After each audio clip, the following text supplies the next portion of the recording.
I've never really been a guy that was all that into superhero films. Believe me, I've tried getting into them, but with little to no actual success.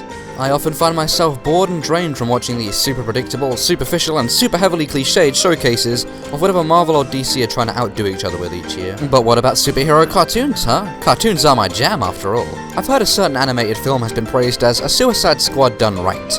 It was fun and delightfully dark, I heard. So, what did I think of this film? Ladies and gentlemen, if you would be so kind to join me, as today we're going to look at DC's animated original movie, Batman: Assault on Arkham.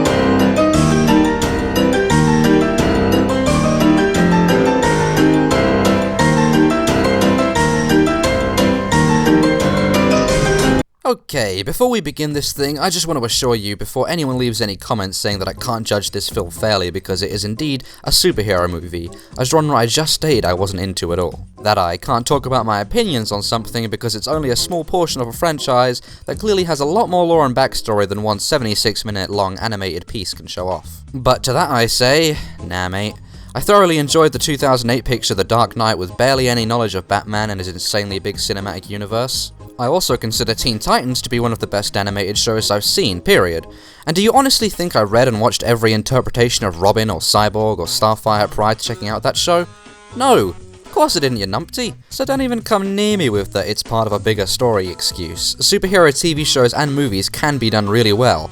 The question is though, is Assault on Arkham any good, or worth your time at all? We begin the film at what I assume is the Batman villain the Riddler's base, where we see the articulate gentleman video calling the government official Amanda Waller. Waller's trying to get some information out of the guy, but all he does is just keep on leaving her loads of riddles to solve. I quite liked this scene as an opening to the film. It's very gentle and quiet, the calm before the storm, shall we say. This also made me instantly notice the lighting of the film too.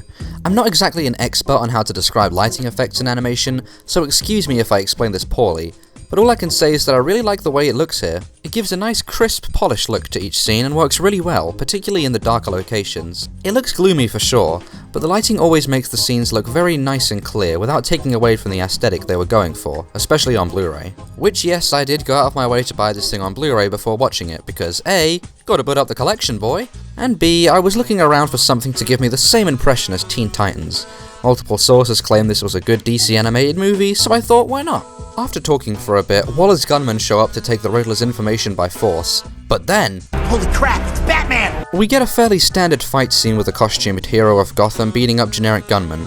Batman abducts the Riddler into his custody to bring him into the Arkham Asylum. Now Waller, she ain't having any of that mess, as she needs the Riddler for, well, reasons we'll get into a bit later. Waller proclaims she needs a group to carry out a special mission relating to the Riddler and Arkham Asylum. This is where we're introduced to the main characters of the film, the Suicide Squad.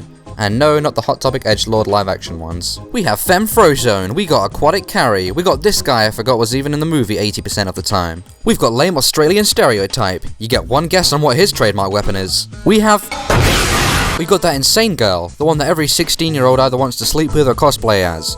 I just want to let you know that me and my sister counted over 30, yes, 30 Harley Quinn cosplays at the last convention we went to. Good grief, everyone. Where's the love for the more underappreciated villains, like, Man Boy from Powerpuff Girls 2016, huh?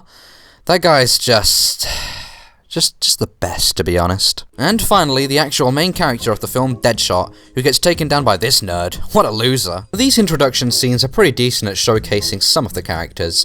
My only problem is that most of them are pretty darn identical in formula. I mean, the only traits we have are Black Spider, Captain Boomerang, and Aquatic Carrie are they just kill people because, you know, they're villains. Harley and Deadshot's intros had the right ideas, and gave them a bit more of a distinct personality and a story going. A bit more variation like that would have been much appreciated, but still, a pretty good introduction for this film, and to our main cast. All of the baddies wake up in a room hungover from their last epic bender. Oof. Okay, I'll stop now. And just quickly before we go any further, just want to say that the characters' designs and costumes are all just okay. I quite liked Captain Boomerang and Harley's above anyone else's. A nice mix of cartoony and villainous. Other than those two, none of the designs particularly stood out to me. After a few quick reactions to this peculiar change of scene, Amanda Waller herself enters the room and briefs this new Suicide Squad on exactly what she wants them to do. That being following her every command. If they succeed, they'll get time off their sentences. And if they fail, well, their head's gonna explode due to bombs she put in the back of their necks while they were knocked out.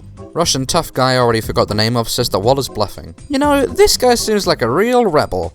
I may not remember his name, but hopefully he'll show us what he's really made of and get some character development in this Oh. Well. I suppose that's that then, isn't it? Waller lets them know where their field trip will be this week. Alright, kiddies, we're going to— Boomerang, stop pulling Harley's hair! We're going to Arkham Asylum to steal the Riddler's cane that has some juicy secrets about the government suicide squad program in it.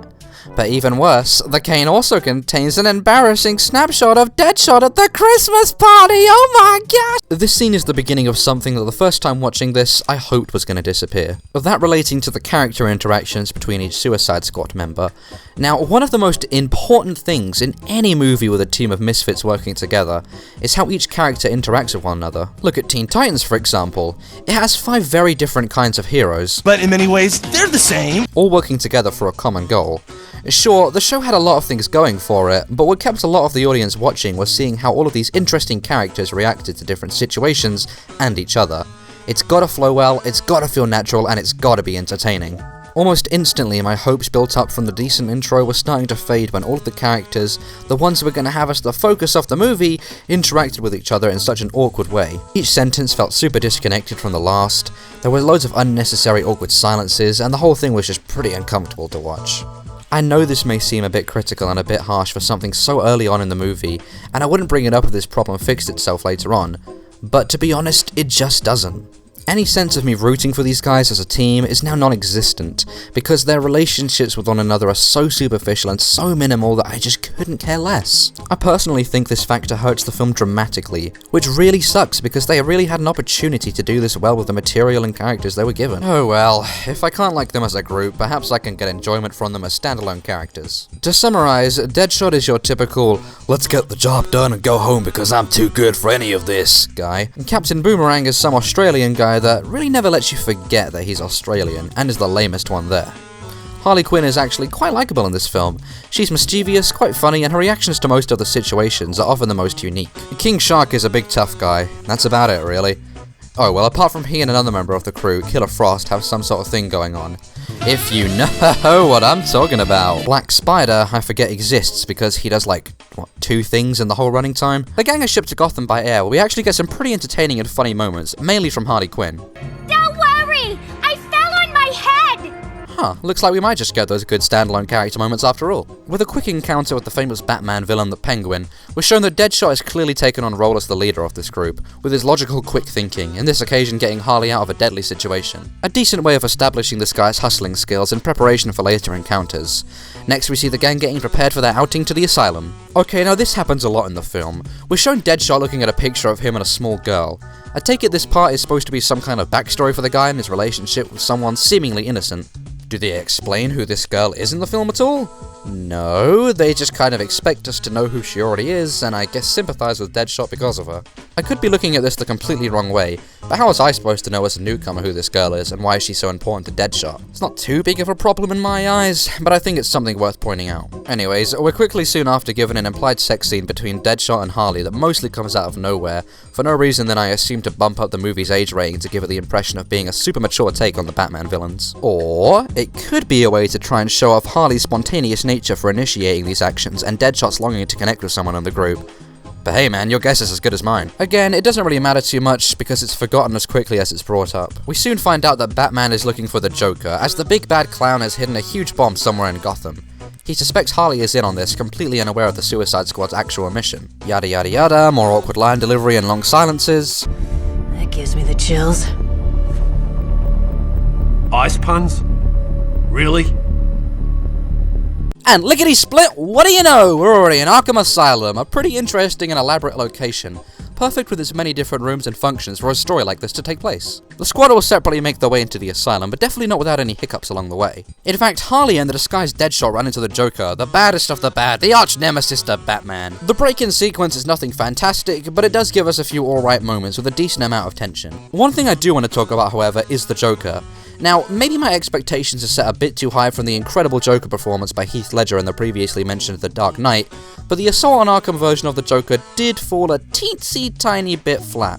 A lot of his lines felt quite forced, and the voice acting wasn't spectacular for the guy.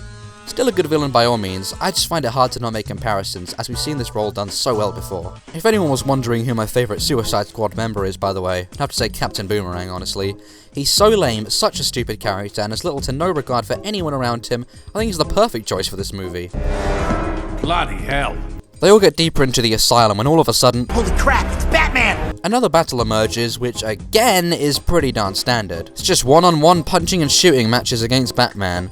I would have much preferred it if a few of the Suicide Squad members worked together at the same time to combat the Dark Knight. You could still have the same end result, but this way it could show some interesting battle chemistry, teamwork, and creativity. Them still struggling after that could have further displayed how tough a force Batman is for our main cast to overcome. It passes as an okay fight scene, just wish they would have done more with it. I won't go too much further into the movie to avoid any more spoilers, but without getting into too much detail, the Joker and Deadshot do get a few more shining moments. Every other member of the Suicide Squad does suffer quite a bit and are forgotten pretty quickly for this, however. The tone gets quite intense with one last chaotic battle. My problem with this finale though is that it has a massive shift on just who the focus of this film is on. They pretty much scrapped the main cast and concept for something that wasn't really worth it.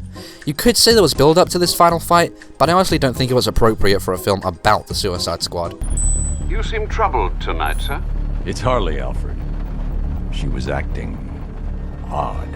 Odder than usual, you mean? Batman Assault on Arkham overall was a very mixed experience for me. There were a few things I did like, but there were a lot of things that I didn't like. The plot, as the almighty I Hate Everything put it, was very small scale, which works well for a concept like this. Everything the short movie did well is a little overshadowed by what it did poorly in my opinion, making the concept much more memorable than what actually happened in the film. The picture excels in seemingly random aspects, like the lighting, locations, and some of the characters and humour. The biggest problem Assault on Arkham has, in my opinion, is the way that it barely explores or experiments with what it has. The assets are all there, they just appear to be unutilized. The animation itself is nothing particularly great, but still just about passable, which stays the same for way too many aspects of this film, just passable. Even with these problems, however, it still seems like there's something truly great that could come out of this idea, live action or animated. Give us creative and epic action, give us interesting character motivation, give us some hilarious banter between these baddies, and we could be in for an awesome adventure. Assault on Arkham did an okay job with them, but I still look forward to one day when we see the definitive story of the Suicide Squad. This has been TorchSheep, and thanks a bunch for watching!